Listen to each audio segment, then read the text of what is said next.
Joining us now, senior fellow at the National Security Institute and former senior intelligence official, Andrew Borene. Andrew, great to see you. Thanks for your time today. Okay, so we just heard from Joe there. What is it going to take? Today in Geneva. There is so much happening today. What do you think it's going to take for both sides to come out of these talks and for both sides to view them as a success? Well, so I think we need to watch this very carefully. My assessment is that if these talks do not succeed tonight or tomorrow, kind of a proverbial white smoke, if we were watching for a Vatican Pope election, if we don't see that emerge with these Omani brokered indirect talks, I find it highly likely that there would be some form of U.S. strike on Iranian nuclear infrastructure.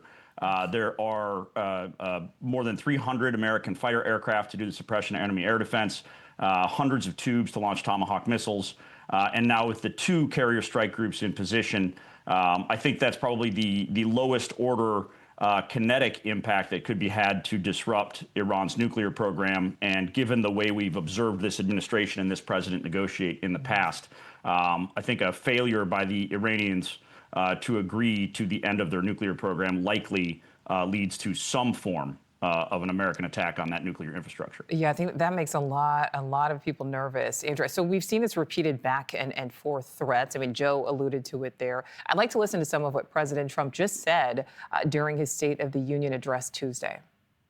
Some terrible people.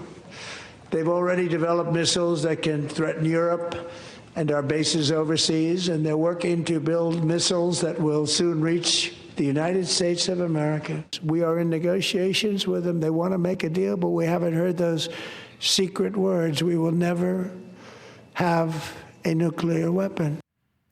Okay, so Andrew, we just heard that on Tuesday night. Now, a lot of people are scratching their heads because America was also told last summer that the strike on Iran totally obliterated their nuclear capabilities. So how can both things be true here?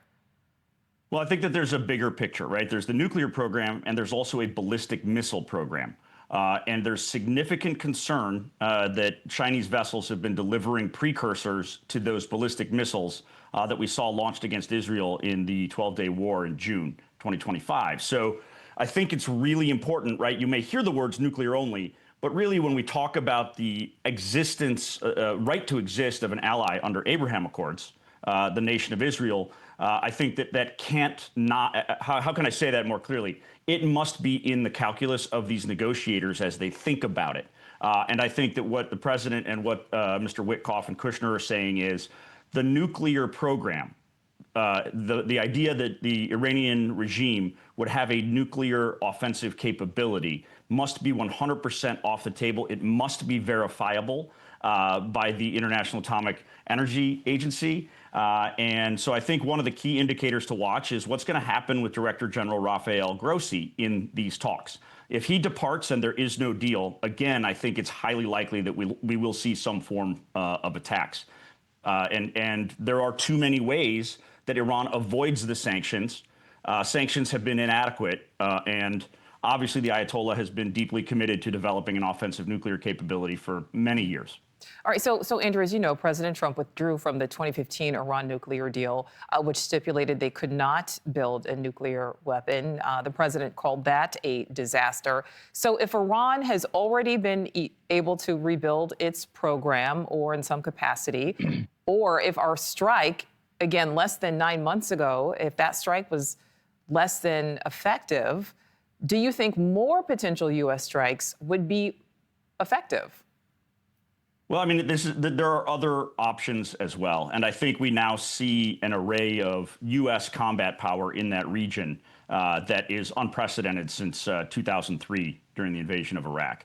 I do not see a massive ground presence forming. We're not seeing deployments of Marine Expeditionary Forces or Marine divisions.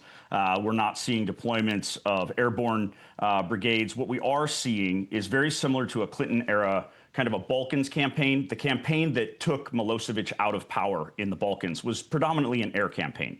What we are seeing is a heavy intelligence array for precision strike on things like nuclear targets. Next step up the ladder would be regime targets, perhaps the Ayatollah himself, and we got to keep this in mind in Iran.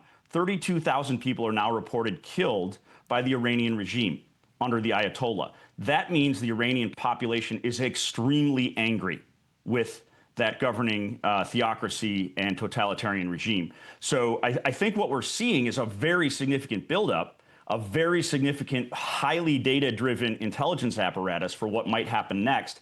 But I'm not seeing indications of anything that would look like a ground war or a sustained counterinsurgency as we saw in Iraq and Afghanistan. Okay, all right. So last question here. Polling does show, to kind of piggyback off what you just said, that the majority of Americans do not want to see any U.S. action against Iran.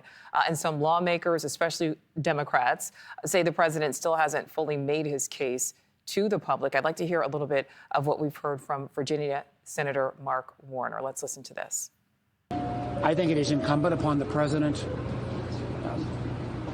to make the case of what our country's goals are, what our country's interests are, and how we're going to protect American interests in the region. All right, only have about 20 seconds here, Andrew. But again, do you think the president has made his case to take action if that's what happens, considering he is supposed to represent the people? And again, polls show most Americans don't want that. But yeah, I see the senator's point. I also see the point of operational security. The Venezuela raid probably would not have been successful had it been advertised in advance. And similarly with Midnight Hammer and the B-2 dropping of those massive ordnance penetrators that did do damage to some components of the Iranian thing. So I absolutely don't see this as a partisan issue. I see this as an operational security and preservation of the ability to have speed, surprise, and violence of action in the event the negotiations fail. So I'm just trying to call it down the middle as I see it, with where the ships are, where the planes are, where the missiles are, and I'm not in it to comment on the political domestic issues, but I think that it certainly looks the U.S. as an extremely credible threat, and I think if these negotiations fail, it is highly likely there will be some form of a strike against Iran. All right, Andrew Borene, thank you so much for your time.